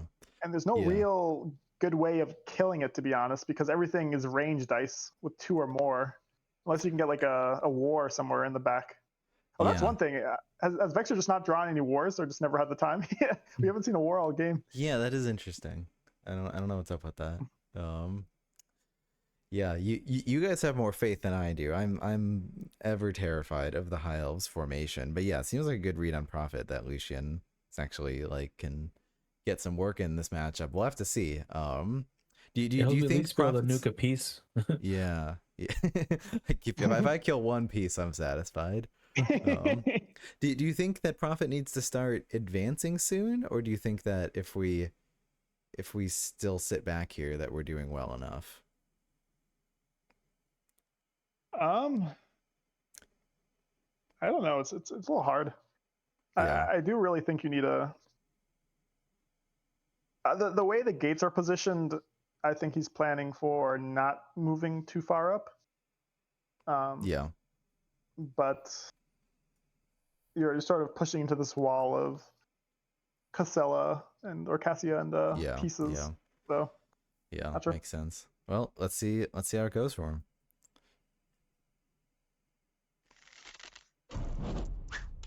I think Prophet still has both darknesses also, right? And those are very useful. Is that right? Tiles. Yeah, it's a bit rough. Ooh, are we gonna lose that seeker? Oh, that was a Law of Liberty attack. I saw that was a versatile attack. So now this is for real.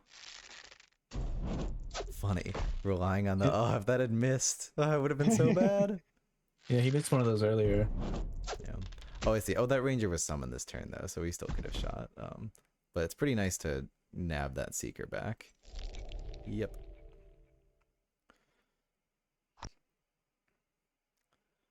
Oh, he Lucian discarded the tome. Interesting. I don't think.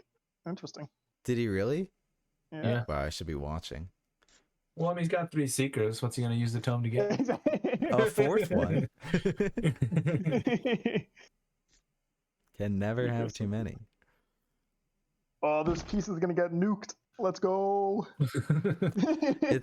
It's funny because like these gates are just barely in range to send a seeker up every turn to attack. Like it's just barely in range enough to keep threatening the high elves. Yeah. You thought that seeker was gonna get nuked. Mwahahaha. My bad, my bad. Or sorry, the piece. The piece, yep. All right, but maybe we threaten Albus a little bit. And yeah, I mean you're so right. Lucian is just not taking like any damage at all. It's just hard without war. Yeah. Maybe a Liberty next turn could do it. We'll see. I mean, a lot of Lucian in a lot of matchups, Lucian is almost more about the threat than the actual damage. That was huge.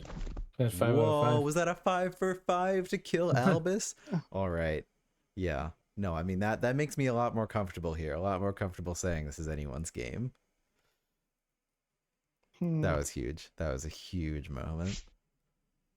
Oh, there it is, the war. That's what you've been looking for. Looks like Lucian's gonna live to see another day. Seems like it.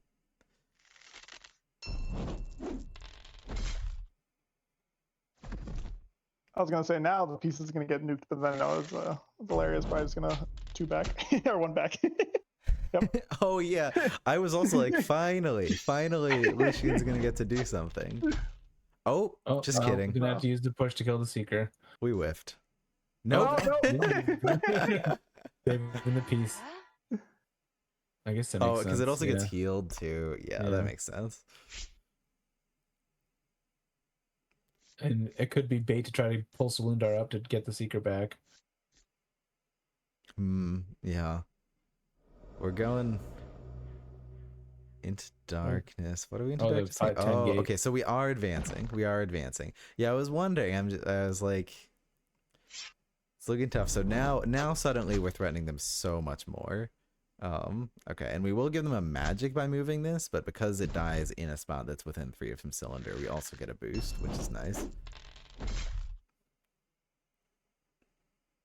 Do some damage to Talia game. Say that again. It says it's gonna be a Talia game. I don't think with the I wish high elves have. Well, I mean, I just have a 3/7 body, like True. Yeah.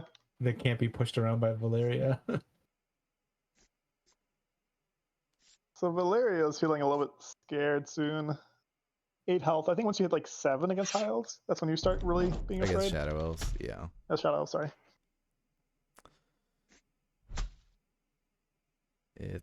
It can be pretty dangerous. Game could end like that. Yeah, I'm impressed like that Prophet was able to play because we were thinking at the outset that Prophet was gonna have to advance pretty early on, and really waited until like most of the game feels like it's done at this point, and it's only now that we're advancing, but we're not like, yeah, we're not terribly behind. I think Vexer's a bit ahead on resources here, but like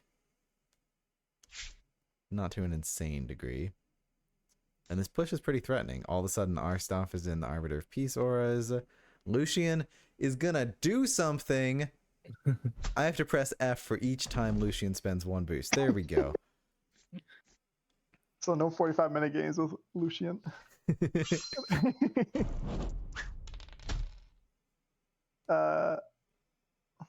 Yeah, this is looking a little bit scary for high elves. They're also kind of stuck in this corner right now. Yeah. The Seeker's got 4 dice because of the war.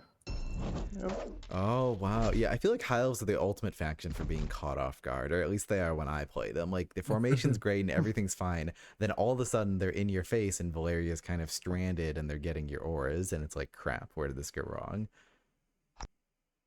Wow, and Lucian's doing Blocking up. work. This has really turned around. Arbiter of Justice coming down. You madman. I mean, that must just be because there's like, you got to get something there. Hmm.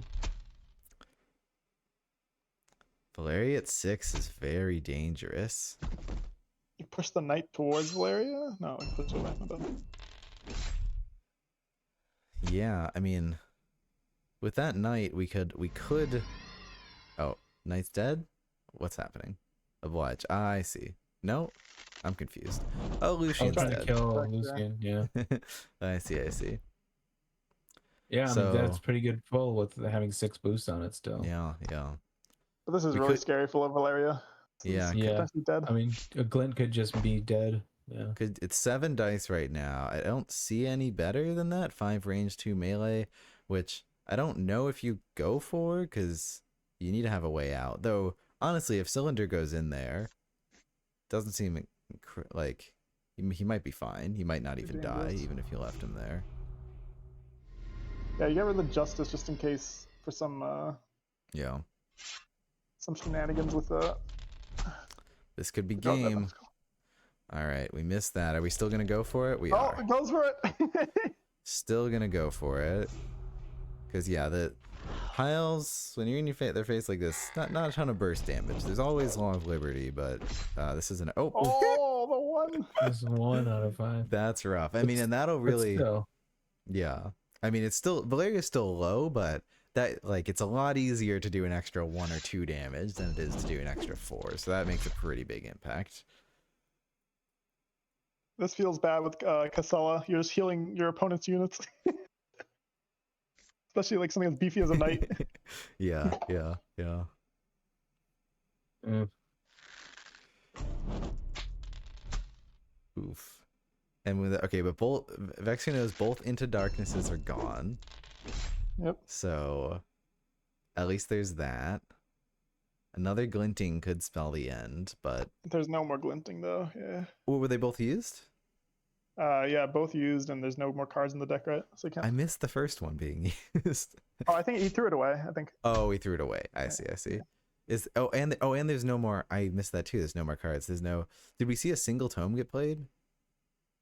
Or both There was one tomes? earlier. There's one earlier, beginning of but the then game. discarded a tome and discarded a glinting.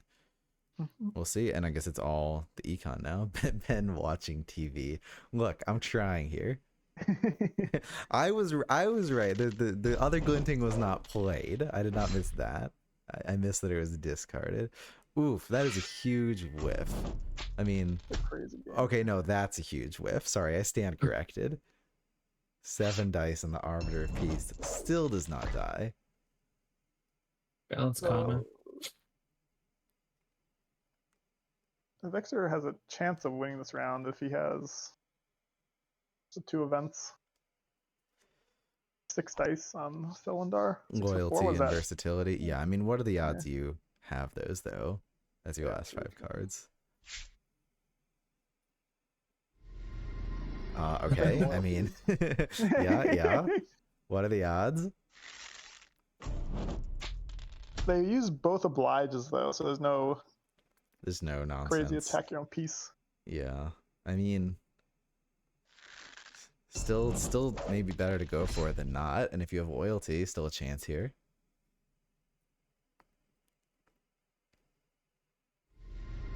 We do. All right. Oh, here. Oh wow. Oh!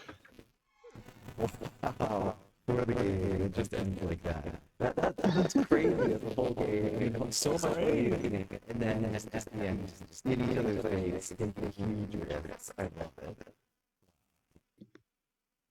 Does Ben sound like a robot for you, Jexic, also? Or is it Yeah, just- I don't know what I did, but I think it's him. Yeah. 'Cause I did hear- my I hear those- outfit. 1 second, sorry.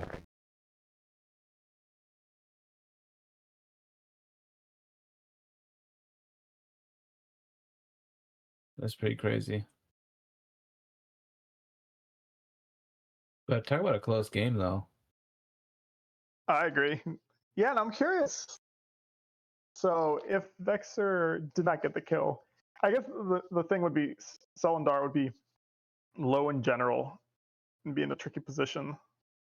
Just try to go for another 4 out of 5, I guess. I don't know. That's probably the best. Oh wait, no, it couldn't because Cassie would heal up the piece back to 2, and the knight couldn't Oh, kill it. true. You're right. You're right. Well, you could do Seeker. A seeker, Yeah. rotate everything, put the seeker there, and hope for a 3 out of 3. Yeah. It turns into 2. Exactly. Yeah, you'd have to go for the Seeker play. Just go all in, I guess. Yeah. All right, am I What's back? the odds of that? Do I sound all right? Am I still a You robot? sound good. My microphone does that sometimes. Sorry about that. What were you saying? Were you talking about what the counterplay would be if they didn't? Yeah, lose? we're saying like if the piece didn't go 3 out of 3 there, and it looked like pretty low odds for profit at that point either way. Yeah, I guess because he is the best you could think of. Just the knight kills the piece, and then Cylinder does 5 on 4. Well, we realized the piece would get healed back to 2, so you need to summon a seeker there and go for and hope for a 3 out of 3, which turns into 2, and then hope for a 4 out of 5. Oh, but there's still Law of Liberty though. Oh, okay, yeah, good call. So you wouldn't need to do all that. Yeah, the piece knight kills the piece, and then you have to go for the 4 out of 5. Yeah. Or I guess you could play it a little bit more conservatively if you really wanted to. I'm not sure. I guess to be honest, with Casella there, you just keep Casella healing your knights. Like that sounds sounds very hard to deal with without Valeria pushing out, right? So maybe I'm curious of Prophet if he would have went all in, went for the 50-50. It's I guess 46% chance you hit it, or whether you think with the cards you have, you can keep going. Yeah. I don't know, because it'd be so at the end there. Like if it's funny because one knight dies, you lose too. Yeah, no, that's true. It's almost like the infinite recursion scenario of just like, well, like like the high elves units will keep getting healed by Cassia, and then the knights will keep getting bounced every time you do like half their health. Yeah, that's interesting. And like based off the position Prophet has, it's at least for another turn or two. Justice can't really get in. Yeah. But yeah, that was a great game. I agree. It's cool to see the late push by Prophet, which was very successful. Yes. And it looks like, okay, I just got a message. Okay, it looks like these two have like 10-15 minutes here to chat. Should be jumping in. Hello. Hey, how's it going? Hello. Hey. Hey. What's up? How's it going? We are going crazy over here. I told you this was a good game. Those games, oh my goodness, just every single one. It's just on the edge of our seat. How are you guys feeling after those games? It was an interesting one. I was like, man, I really hope this piece doesn't live, and he also is holding a loyalty versatile combo ready to just rock off. And wow, what I hope what he a doesn't sequence have of events. those exact cards. Yeah, Ben was actually because I said I was like, oh, maybe he has both and he can go for the kill, and then Ben's like, what are the odds he actually kept on to those two? And then Yeah. Vex, are you there? Sorry. Yeah. Okay. Do you guys hear me? Yeah, we can. Just checking. Perfect. Yeah, so those like the ending in this game, and also the breakers one, right, was also all the way to those last rolls, like turning the game around at any moment. Like it could be anyone's game. Yeah. 100%. I'm curious if you guys want to go into if you guys had any strategies for picking your faction. So for these games specifically, these three, because we were at the beginning of the games trying to figure out which factions you guys would choose. So it'd be great to hear your guys' thoughts on it. Yeah, I'll be honest. I don't really have a lot of experience with a lot of the factions I picked. So it was just more like which faction seems the strongest. I could play mind games, but I was thinking that Vexer would just pick the strongest factions, which I think he did, and so I would just pick the strongest factions. But I don't have too many games with a lot. I think Shadow Elves is probably I played the most, but like I've played less than 10 Forge games, and then what was the other? Oh, Cloak. I played a lot of Cloaks. I that one was a little easier for me to pick. I was really hoping he wouldn't pick Breakers because then it's like a whole like Mind Witch can do this every turn, and then you have to like figure out all the threat ranges, and that hurt my head. So Yeah, I think. Well, I did choose those based on the fact that I thought, like, yeah, for sure he's gonna pick Cloaks. It was either Cloaks or the Savannah Elves, and then the Forge would have been like the, I guess, stronger faction, right, compared to the other ones. But it's a very bad matchup against Cloaks. I was pretty sure you were gonna go with that one, so I was like, you know what? The Polar Dwarves also have a bad matchup against the Cloaks. I remember it from one of the league matchups, and it's at least like 60-40 at least, if not like 70-30 or 65 something. In my, like, from the way I see it, if everyone is playing it perfectly. And I knew you were going to play Cloaks perfectly. So there was no way I picked those ones. The Forge, it's also not a good matchup. So the Breakers, it's a pretty close matchup. The risk is that you're always really relying on those key roles, right? Like the ones at the end, like Takulu missing a 2-3 capture could have almost sealed the game. Like missing that one almost like gets you out of the game. And then there was a 3-4 I needed with Kalal to then be able to kill that gunner, which allows you to do crazy plays.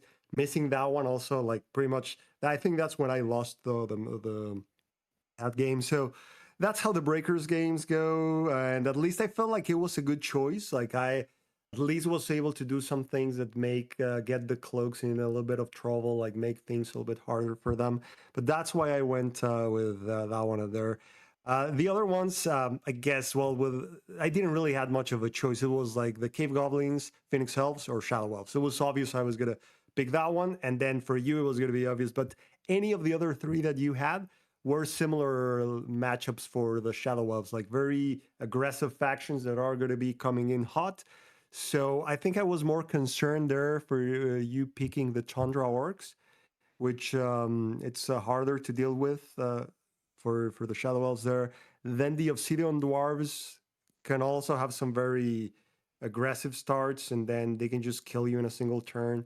So, but then when I saw the Forge, I was like, okay, well, this is actually as good as it gets for this matchup.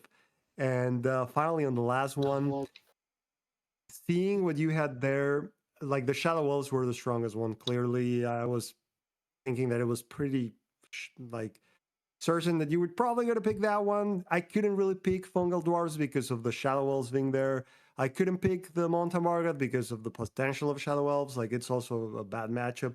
The fact that you have to get Sunderbed close, like in the middle of the action, like they're gonna assassinate you like 7 out of 10 games or stuff like that. So, and I know the High Elves, we all know, like, hey, that's a good matchup against the Shadow Elves. So if he picks that, like I'm gonna have at least a good chance. If he picks any of the other ones, it's not really like bad matchups for the High Elves. Like the High Elves really don't have that many like horrible matchups, mostly against very aggressive factions.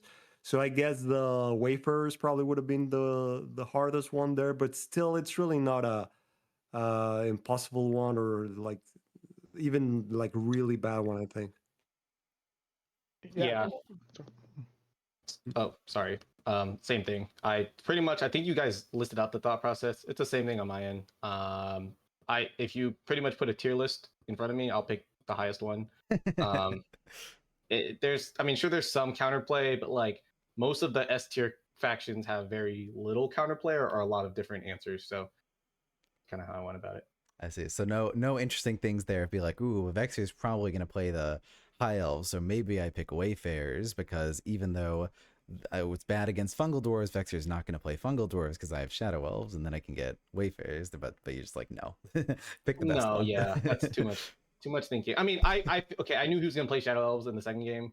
I didn't really know who was going to play in the first game, but it didn't really change my decision all too much. Yeah. And then I figured he's probably going to play High Elves. I thought it would be cool if we had a High Elves Shadow Elves match, just kind of to flip things around from another game we had. But Yeah. Yeah. that ended up being honestly my favorite of the three was the Shadow Elves High Elves. That was tight. Yeah.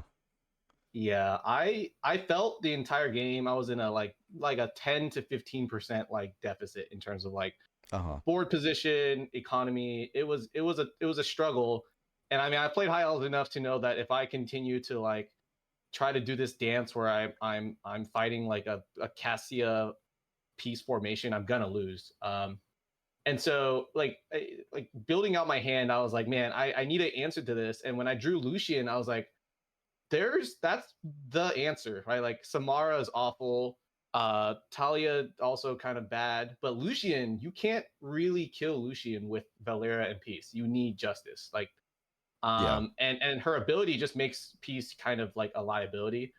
So I kind of pushed Peace up on the side, Lucian on the side, and basically my goal was to like slowly push Lucian up while accumulating boost.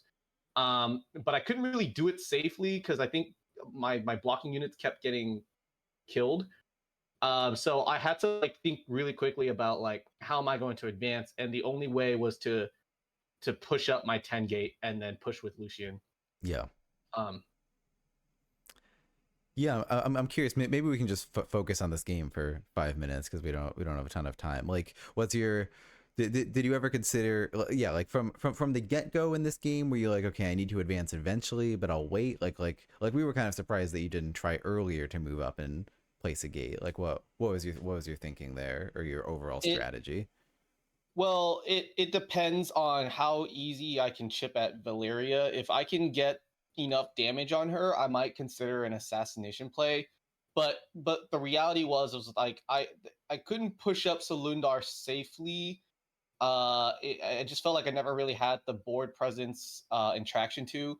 But this exact screen you're on, I noticed something that like gave me the opportunity, which is Valeria's backline is completely clogged, right? Like you have a unit in every single row or every single column, and so she cannot escape. She cannot go anywhere. She has to either advance into me, but she can't retreat behind her gate. So this position was the turn I decided, okay, if I push in, she has to face me. Like there is no escape for her. And so here I push in. I'm basically throwing everything at Valeria, saying, okay, like this is really my only shot to get into her face. And sure, you can spend 2 to 3 turns like slowly moving everything towards the other side of the board. But the problem with high elves is that obviously when you push into their auras, they struggle, but like they tend to clog up their backline pretty easily playing this game of keep their auras away. So that if you just run at Valeria, it gets into like this position is pretty threatening for her because now you have to answer the gate and you have to answer Lucian. And so that was kind of like my go forward strategy here. Yeah, makes sense. Yeah, I would say you play this one like perfectly. Like the approach you follow was exactly everything you have to do in this situation. And I felt like I was struggling this whole game, just trying to even set up the strategy I was trying to do and deal with the threats that were coming in. One of the reasons were what you described, right? Like just I was stuck back there. In this approach, you want to be outside of the range of the Seekers. That's what hurts the Shadow Elves the most. But the thing is, you get your gates first, and you get them positioned perfectly to cover the flanks. Like usually Shadow Elves, they don't go with A3 like that one on the left because you want it to be within the range of the three spaces to Salundar. But in this matchup in particular, you want to do what you did because that way I cannot really get a gate on that side afterwards because you just block it. Same thing on the right side. When I got a gate there, it didn't really do much for me. I knew I wasn't going to be able to summon stuff there. I was just trying to buy some time. Same thing on the right side. Like when I put the gate afterwards there, actually at this point it had already been destroyed.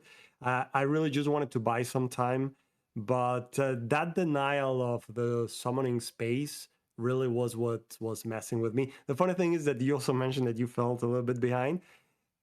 Because, well, now that I see the game from your perspective with your hand, like I can understand why, but on my ender in the game, I was just imagining the worst. So I just always felt like, oh no, and he hasn't even played the tomes, and then he'll have whatever he wants, and always thinking Yeah. that you were gonna have all the cards you need. And yeah, it's funny how the 3 replays show your hand. I think it might be because you went first in the 3 games, so it might Mhm. always show you the player that goes first, right? I think that's the criteria to see which hand you're gonna see. Yeah, I think somebody made a comment earlier on the stream. I was kind of watching. They're like, "Oh, why did I throw away the tome?" And I thought about it. I was like, I don't even know what I would get with the tome because like, there's not anything I can get that would really help me right now. I have all the units like a ranger, I guess, or a seeker, but I can't even reach them with my seekers. So, and I have plenty. I didn't really feel like it was worth the 1 magic, or I guess 2 if you could have discarded it. Yeah. And the problem when you fight high elves or even shadow elves, any elves, is that you just don't get magic. You can't kill anything. And so I had to build to keep up the board presence, and I thought even if I had a tome, I don't know what I would get with it that would really do much. Yeah, no, I think traditionally I would just say that that's a sacrilege what you did there, but in this case, in this matchup, that was actually it makes sense, right? Because there's this magic denial thing going on, trying to deny you that with the healing and the pieces and everything far behind. So it's a hard investment, and under those conditions, doing the 1 magic tome to then get something back and pay it. So it makes sense just to discard them. Like it's totally understandable in the situation that you had them to just drop them, and you had what you wanted, like all those seekers and those things, and you needed the extra magic for Lucian, which he's a perfect champ. Like this is a matchup for Lucian. This is the one in which he shines, and he like was shaping the whole game until the end. And at the end, like he was gonna win the game. I knew it. Like I had to do everything possible to get rid of him. So I went for that like 4 out of 5 play, wasting that oblige in a certain way to try to get it. And knowing that I was going to be in an exposed position, like eating that night and the potential for the glinting afterwards. But that's how, like, if you got that free 5 damage on the justice or 4 damage, like I knew I was done because I didn't really had much left in hand. I had the 2 tricks, the priest and the justice, and my last card was just war, the other war, which in this case with this board, like they're not that useful. All you need is 1 and that's it. Yeah. Well, one more question really quick before I let you guys go.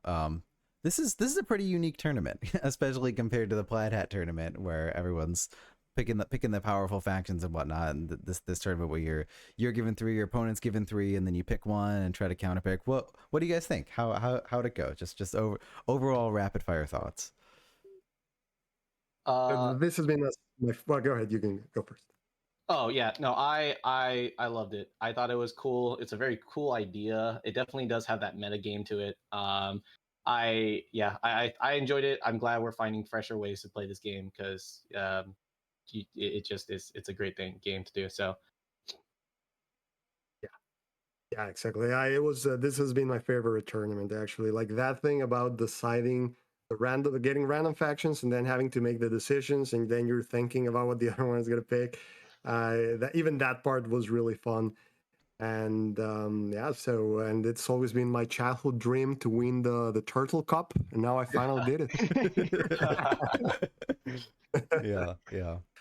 No, I also So yeah. yeah.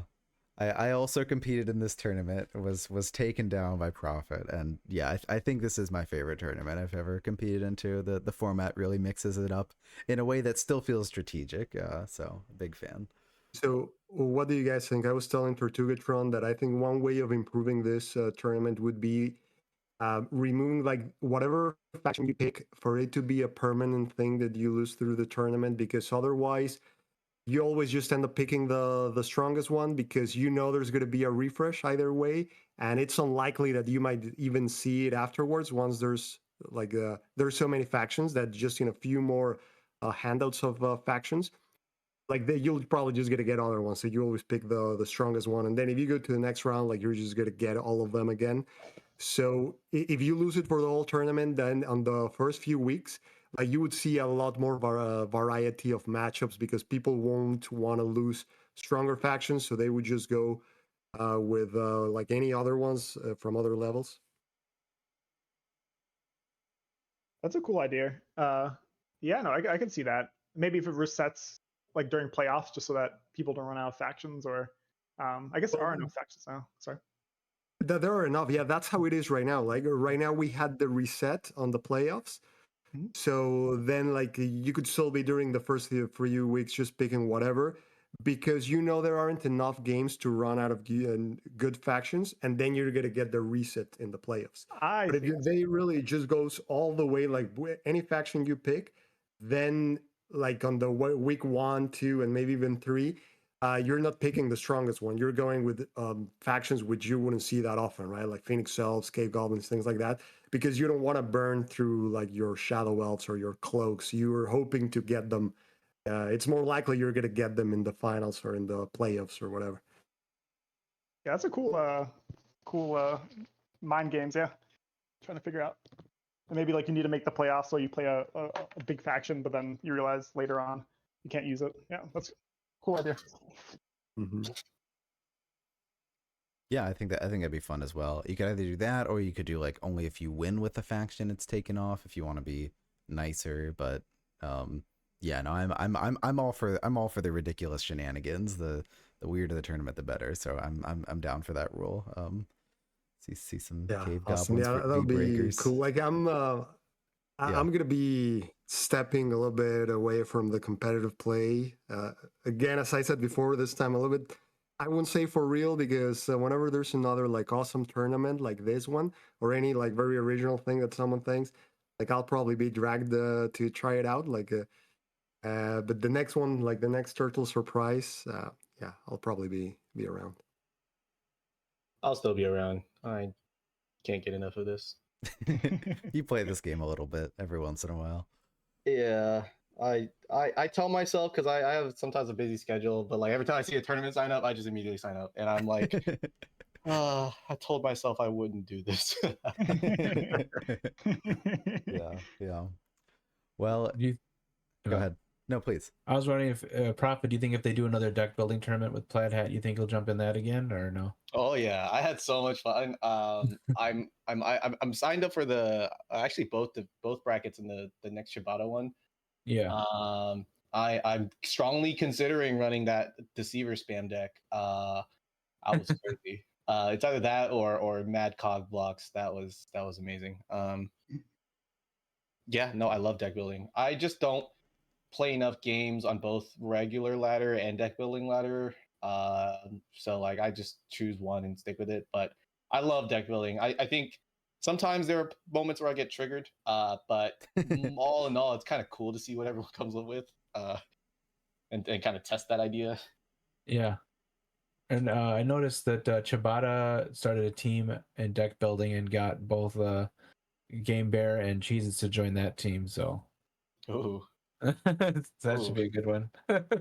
Ooh. Yeah, I think my team for both is the same. It's me, Snelg, and Aaron. So yeah, strong team. Yep. Should be fun. Yeah. Well, thank you both for popping on and saying hi. Those were super exciting games. I'm glad you guys enjoyed the tournament too. Good stuff. Yeah, of course. Yeah, thank you guys, and hey, good games, Prophet. Yeah. Those were definitely some epic games that the bards will be singing about them in the future. Yeah, for sure, Vexer. Your I'm name gonna is miss you, man. engraved. I love just having all my games with you. Yeah. All right. See you guys later. Thanks for stopping by. See you, everyone. See you guys. Bye. Yep. Good stuff. Their name is engraved in the Turtle Cup forever. Yep, and thanks. It looks like Chair has already gone and Jexic, but thank you guys for commentating. It's been a blast. Appreciate it, especially short notice. Everyone's gone. It's just me. And thanks everyone for watching. Yeah. I'm glad Vexer just was like, oh, let's see, here are the links, and I was like, oh, I'm streaming right now. I should watch these, and and then they jumped in to help commentate, and then they were both free afterwards. That's awesome. This just came out totally spontaneously. Wow, crazy games. Still wrapping my mind around them. And great games. I mean, you can click on the spreadsheet. Great games for, I mean, just the entire event. And it's a very pretty spreadsheet. So highly recommend you look at it. And I believe Turtle Mania, which is a slightly well, not slightly, which is a different tournament, has signups open now. So go if you like Tortugatron, if you like pretty spreadsheets, go out, sign up for that. In that tournament, you pick 3 faction build symbols and play factions from those during the tournament. Is a lot of fun. And it sounds like Shibata Boom, Shibata Bang is also open for signups right now. So yeah, thanks everyone for watching. It's been a blast. I'll